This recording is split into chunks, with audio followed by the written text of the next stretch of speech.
What's up, guys? Welcome to a day in my life as a traveling videographer.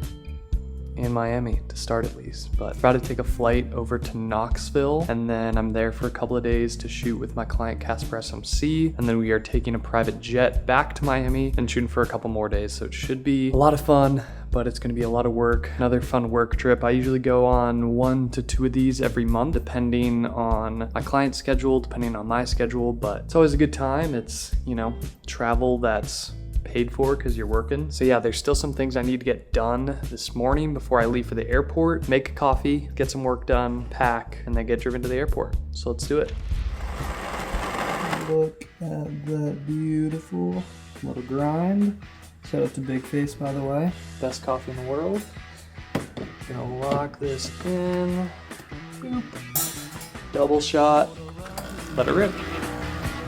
Head out on the highway, looking for adventure, and whatever comes our way. Yeah, I gotta go make it happen. Take the world in a loving place. Not the most beautiful thing in the world, but I call it the 4 blobs. Merry Christmas. All right, moment of truth. Let's see how I did. Excellente. Now I gotta sit down, get a little bit of work done, and then I'm gonna pack up, then head to the airport. Cheers. One thing I do need to do eventually is just like clean up this whole desktop. Also, here is the how to start a videography business slides that I just filmed yesterday. So that video is probably already out. If you haven't seen it, I'll link it up like right around here. But yeah, go watch it. Bunch of fire game in there for you guys. Guess who's back? Back again. Shady's back. Tell a friend. Guess who's back? Guess who's back? Guess who's back? Guess who's back? Guess who's back? Guess who's back? Guess who's back? So right now I'm just getting some color graded footage done so I can send it out to one of my clients from one of his past vlogs. And yes, I do sometimes shoot in S-Log3 and I know how to color grade. So all you people who see my S-Log3 TikToks and Instagram Reels know it's kind of a joke, but it's just to prove a point. Like I say that, oh, you don't need to use S-Log3 because you don't. Because most people will not know the difference. And so if it does speed up your process, and if you're not good at color grading, then don't even worry about that and don't mess up a whole project because you're trying to be like over the top working on learning how to color grade. Like do that shit on your own time. But for clients, just shoot in a Rec 709 or S-Cinetone and you can do some minor color adjustments, but it's way easier than working with S-Log3. Like yeah, I for sure don't know how to color grade, guys. Yep, never known how to color grade. Just proves like you don't have to overcomplicate it if you don't want to. Like keep it simple, keep the focus, which should be storytelling and making videos that convert for your clients. And that's the most important thing. If you want to add your own flair and your clients are down for that and you want to spend a little extra time doing that, perfect. But you do not need to do that, especially when you're starting out. Also, you guys want to see almost a $300,000 oopsie. Yeah, 6-shot, G-Wagon coming in, awesome. Gate. Oh, that was a scary one from behind the camera. I was like, but it stopped and nothing happened. We were all good. A little color grade. All right, work is finished up for now. I gotta pack up real quick. I gotta pack up my gear and my clothes. It's only a couple days though, so it should be pretty chill. So here's just a little bit of our apartment in Miami. Here's our view, pretty fire. Not a great day, but it's my desk set up. I just got this little walking pad. It's been kind of fun to use. Pretty cool little desk ornaments though. Some YouTube play buttons, camera gear, little puppy dog. This is Diplo. He's 6 months old. He's such a beast. But cannot forget to bring this on the trip. Always gotta come with. This was a graduation gift from TJR. Shout out to him, fucking boy. Also, here's the airport fit. Got the Kiltech sweats, Hellstar hoodie, Kiltech shirt, and then gotta pick out some shoes. All right, should we go Travie Patties or Birkenstocks? I think we're going Birkenstocks. I wish I could pack my dog Diplo, but unfortunately he can't come. So I just need a couple things, shorts, pants, shirts, and then pack some camera gear as well.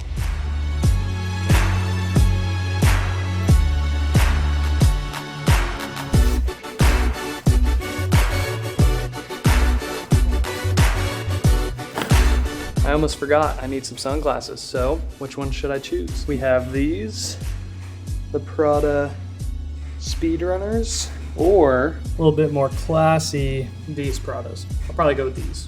Also, if this isn't relatable, I don't know what is. I literally have to leave the airport right now. It is 10:30. I'm trying to upload something, but it says it has 2 hours left. Oh, 1 hour left, but still, not enough time. I need to get going. So I'm gonna have to upload this later, which kind of sucks, but that's the life. Just finishing packing my camera gear. So for this trip, I'm bringing my FX3, which I'm filming this on right now. Got the A7R5, Osmo Action 5, and then Ray-Ban Meta glasses. And then I also got my drone in there just in case. I always try to pack only what I need, never more, because the more weight, the more things you're carrying around is just extra stuff. And I've learned over time that the less you can bring, the better. Get down.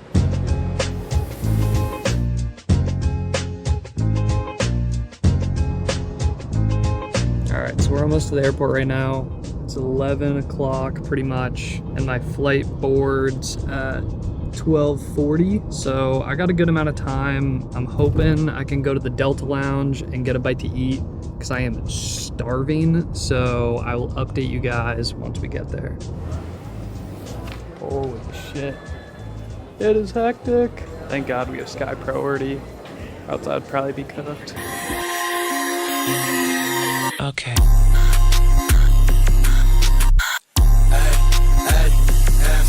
Okay.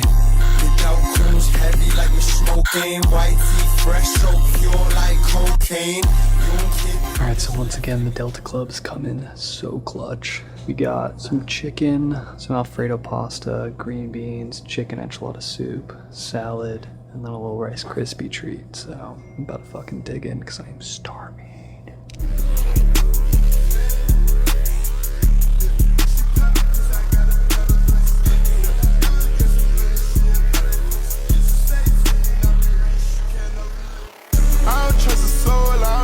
Nobody. Do it by some pills, I don't trust my own body. You would take a shot and you took her to Chrome Palace. It only took me one car, got a dome at it. All right, so we finally made it to Knoxville. And you might be asking, didn't you have a layover in Atlanta? Like, why didn't you film any of that? Well, funny story about that. So I land in Atlanta and I had to pee really bad. So that's like the only thing I was focusing on. So immediately get off the plane, beeline for the bathroom. And then I realized, oh, I'm gonna go to the bathroom, might as well just go to the Delta Club because I have access. So went into the Delta Club instead. And there was like a little bit of line to get in there. So I got in there, then I had a call to get on. So I got on the call, had like 40 to 50 minutes till I had to board. So then we did that. I get to my gate a little bit late. Group like 4 was boarding and I was group 1. So I board the plane. I asked this guy who's on a business call to move over. I get on the plane, I sit down, and I'm thinking, I'm like, wait, I took like the little camera sling out of my backpack on the last flight so I could have my camera with me if I wanted to film on the plane, but I checked my backpack and I didn't have the little camera sling in my backpack. And I was already sitting down on my new flight, and it was like 45 minutes later when I got off the plane, my first one. And so I was sitting there and I was like, well, fuck. I have a backup camera, so like if something happens, I could still like work this trip, but that's my FX3. I have all this vlog footage on it. I have other things on that SD card. Like, what the fuck am I gonna do? I just said, fuck it. I got up, asked the guy to move again, who was still on a business call, ran off the plane, ran down like the little tunnel, whatever it's fucking called, ran over to my old, or what I thought was my old gate. And the gate agent said like, oh, this is not, like this flight wasn't from Miami, it was from Sarasota or whatever. So then I run to another gate and I'm like, hey, is there? And she points to a bag. And it was my fucking shoulder sling bag with a little sticker, like that was my flight. And the lady was just on a call and she was like, yeah, take it. So I took it. I was so fucking relieved. And then I got back to my gate and there was like 10 minutes left to board. Was able to board back on, asked the guy who was still on a business call to get up and move over so I could get in. Finally got in, sat down, and like crazy crisis averted. I texted my girlfriend and I was just like, someone was looking down on me because like, what are the chances that I got off my plane? And the fact that my plane in Atlanta, if you've ever been there to that airport, like the terminals are days away from each other. So my gates were in the same terminal, literally like 20 feet apart. The fact that I even was able to like get off my plane, go to the gate that I landed at, and then get back to my gate to make it here is just so insane. So crazy start to the work trip. Just waiting for my bag now, and then about to get picked up by the one and only Casper SMC. So I will update you guys later. All right, y'all, it is the next morning. I got picked up, we came back here, got some dinner. We actually got some dinner with these guys who are directing and producing this documentary that Jesse's gonna be in. And so that's why I'm here this week, is to film basically the behind the scenes, make a vlog out of it, because we can't use their footage from the documentary because they're trying to get it onto like Netflix, Amazon Prime. So none of that footage can be released yet. But my job is basically just to do the behind the scenes of it. But it's really cool to talk to these guys who are making content, short films, documentaries, feature films that they're trying to get onto these streaming platforms, because that's kind of my end goal, is to be able to do creative things like feature films, documentaries. But right now I know that building my personal brand and just building my videography and video marketing business is the best thing for me right now, because it'll give me consistent income, which is what a lot of these people do not have in the documentary feature film space, at least to start out. And so that a couple years down the line will give me the freedom that when I have a project I really want to do, that one, I could maybe fund it and don't have to get producer funding in. And then also I'm not concerned about, oh, where's the next paycheck coming from, because I have that consistently coming in month after month. So yeah, today should be a pretty chill day. We're going to go to his old city and then do some interviews. I might even get interviewed. So if you see me on Netflix, let me know.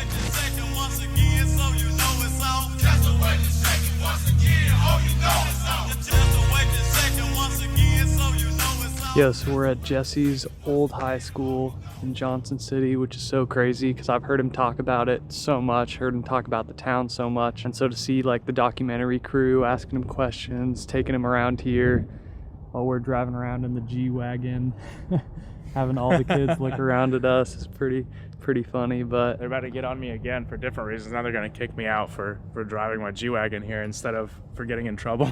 Were there any kids in your high school with like crazy cars, or not really? Me. Yeah. What'd you have? No, there was some other kid. Like, I mean, it wasn't even crazy. I had like for here it was crazy. It was like a super modded diesel, like a F250. Okay, yeah. So it was like tuned up. And then there was a kid that had like a RS7. That was like the nice one. But other than that, there's a lot of modded. Like there were fast cars, but not like kids aren't pulling up in Aventadors and shit like that. Nothing like that. Yeah, it's not U Miami or probably Coral Gables High School. Yeah.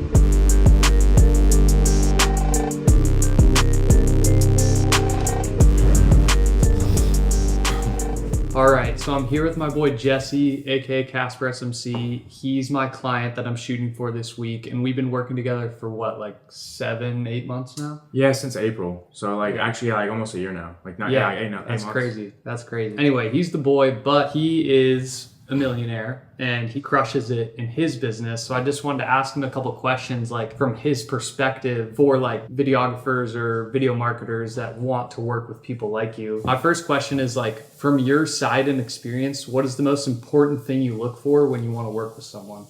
I'd say number one, there's like the foundations and there's like the non-negotiable, like on top. Foundations, you got to be good at what you do. But that's really like just scratching the surface in my opinion, because I've had a lot of video people that maybe were good at the camera, but they weren't organized, right? They would always be late.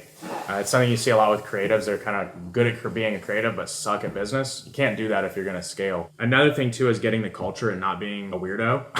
Like, just no way to say it better. A lot of people that I've done video work with just didn't get along with them, where they were really kind of like just odd, you know? And you can't bring those people into certain rooms or obvious reasons. So those are the biggest things. Cool. Yeah, and then kind of on top of that, like, because he's worked with a lot of videographers, I'm not the first person he's worked with. What separates, in your opinion, like the good videographers or video marketers from the bad? Just having an eye for stuff, understanding also the game of content. Like, it's one thing to be a good videographer, say for like a wedding or something, but that videographer may not be good at content because they're not in the industry. They don't get the meta. They don't get like the feel and the aesthetic that you're trying to go for. You know, that's important, because if not, you can come off almost like a boomer. But the person might be good at the camera, but they have to get the niche. They have to get the game. So that's like a big part of it for sure. Yeah, totally. I think so many people get stuck because like what was taught at two videographers that you would make money with would be like sports videos or like you said, weddings or random corporate work and stuff that's like super clean and stuff. But now you can make way more money if you're good at content. Oh yeah. You know, compared to like quote unquote, it will be a lower quality video, but if it performs better on social media, it doesn't matter because like that's the end goal. That's why I sometimes talk about S-Log3 because regardless of what color profile you shoot in or how it looks, it only matters how the video performs. Yeah, and there's like a big wave now too where it's like the lower effort, like there's more effort into the storytelling and the structure of the video and the hook and the actual like content and like the way it's put together than it is like the color grading or something, you know, like people are making videos on an iPhone that do better than a studio shot now. 100%. Yeah, so it's way more important, I think, to spend your time getting better at those skills like storytelling and other stuff like that you can't just like replace with AI or something like that. Whereas like color grading, yes, it's important, but it's not as important as making sure like the base foundation of the video is good. So what do you think is the best way to outreach to someone like you or other millionaire business owners if the viewer watching this wants to work with these people? I think if you're starting with no track record, I think the first thing you need to do is network your way into getting in the room with somebody who has at least some kind of following. Like they don't have to be one of the biggest, but if you're trying to go and DM people, like for example, I get DM'd by thousands and literal thousands of people a month. And the majority of them have 20 followers, have no track record at all, have never worked with someone, but they're messaging people like me or people that have big brands. It's probably not going to work unless you have some kind of track record. So I would just be trying to find at least one person who's like a mid-tier creator at least, get your track record up with them a little bit, and then you can kind of have proof of concept. Because from my perspective, I won't hire someone unless I know they have at least some experience. So I would say to kind of climb that ladder and make sure you're outreaching the right people and also have like a crazy offer. Because if you're just coming out of nowhere and you're just messaging people like, hey, I can do video for you, like, great. So can the other 500 people that said that. What makes you different? So like, oh, hey, I'm going to do your first video. I'll fly to you, or I'll, you know, find someone in your city. I'll come to you, do your whole first video and give them a crazy deal, right? And then just from doing that, like, don't even look at it like the money you're making from it, but the assets you're getting that you're going to use to the market to make more money. So that's the, you know, eat glass at first, like all good businesses. Yeah, totally. It takes time, and I think people sometimes see my Instagram or other people in videography who have quote unquote made it, who are working with these big influencers, working with these amazing business owners. And they're like, oh, if I just DM this one guy, like we'll work together. Like, no, I've been doing this for like 8 years. Like it takes a lot of time. And I've only been in the social media space for like 3 years. So like, it takes time to build your social credibility up. And I think the only way to do that, like Jesse said, is one, find people that you can build together with, you know, on the same playing field or like a mid-tier creator, or build your own social media. Because if you can reach out to someone and you already have 100,000 followers, 50,000 followers, and you're like, hey, I can help grow your social media, that looks way better than, like you said, with 20 followers being like, let me implement my systems. Like, yeah, it's like implement them on you, bro. Let's see if it works. Yeah, no, for sure. And then last question for you is, what is some advice you give to someone who's trying to break into this internet money world, like posting content or starting their own business, and they think like it's not possible for them? Go look at my YouTube and look at the first shorts. I leave them out there as like a piece of like inspiration for myself sometimes. Just go on my YouTube channel, hit oldest, like sort my shorts by oldest. You can do this on a computer, and then that'll give you the answer to how you can really be terrible. And you will be terrible at anything you do when you start. So you gotta get over it, dude. Just do it. Like, who the fuck cares? What are people gonna do? Like, laugh at you? I'm sure people laughed at me back then. It is what it is. Like, that's the cost of becoming successful. Yeah, your videos will probably get sent in group chats. And then 2 years later, your videos will get sent again in a group chat being like, yo, do you see how good he's doing? He's on a yacht. He's driving his hypercar. Like, it's all going to change. So you just got to, like you said, eat some glass, eat some dirt at first. People are going to make fun of you. It is a good way to sort out real friends, because your real friends will be like, dude, I saw your video. Like, keep like awesome. I'm so happy for you. And your fake friends will be like, oh, you're such a loser, like cringy, posting TikToks. Like, yeah, posting TikToks is cringy until you have 100,000 followers and you're making more money than anyone you know what I mean? So I think this is really cool. Thanks for sitting down with me. And hopefully this helped you guys watching. We still have some more cool thing coming up in his vlog, and I'll capture it for my vlog as well. Stay tuned for that, but I appreciate you, dude. Always, bro. Yeah, and so Lock just in. yeah, lock in, boys. Boys and girls, if you're watching this. And you just never know what can happen, but if you keep your head down and you keep just trying to get better just every single day, you know, you never know what can happen.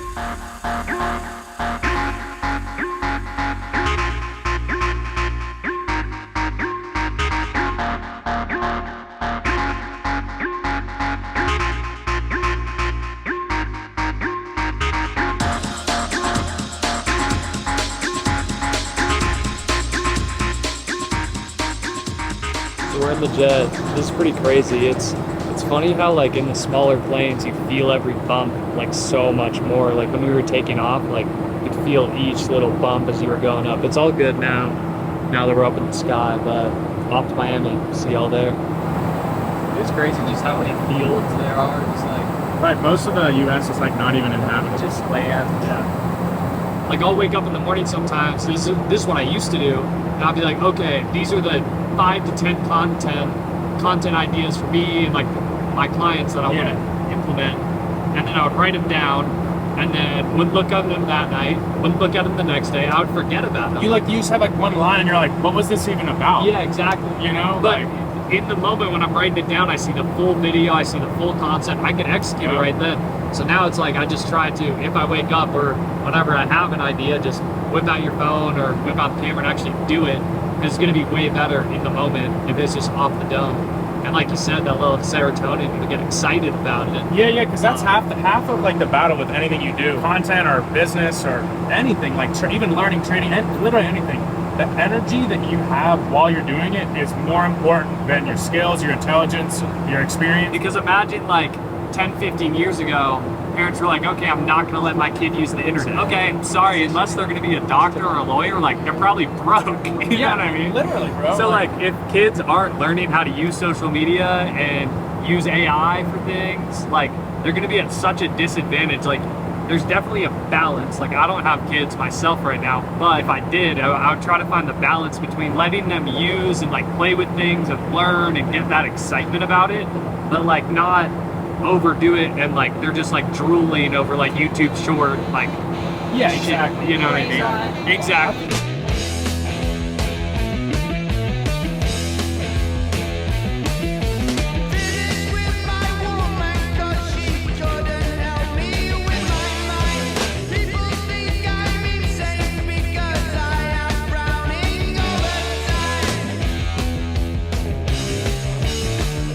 We survived the private jet, made it here safe and sound. Look at this Airbnb though. It is crazy.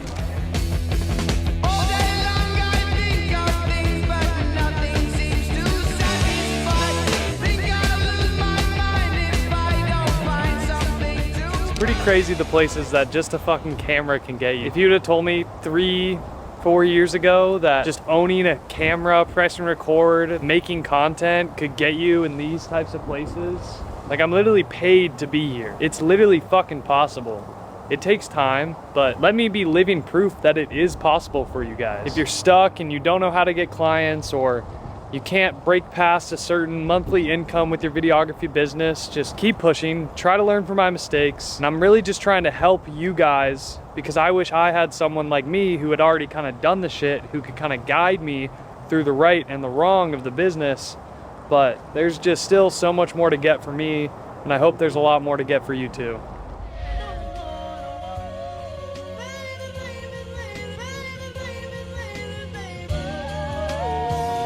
Yeah.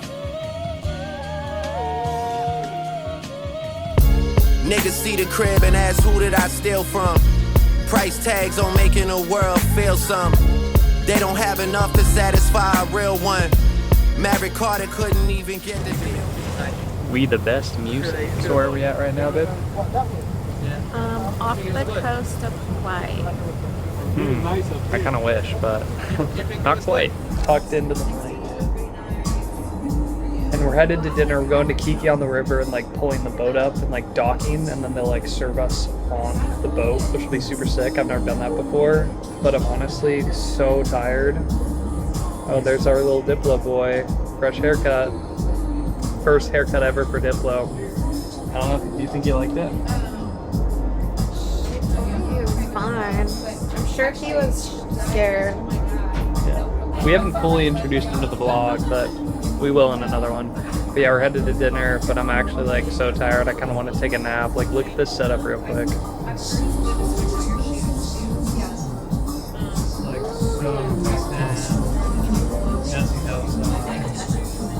skyline passing by.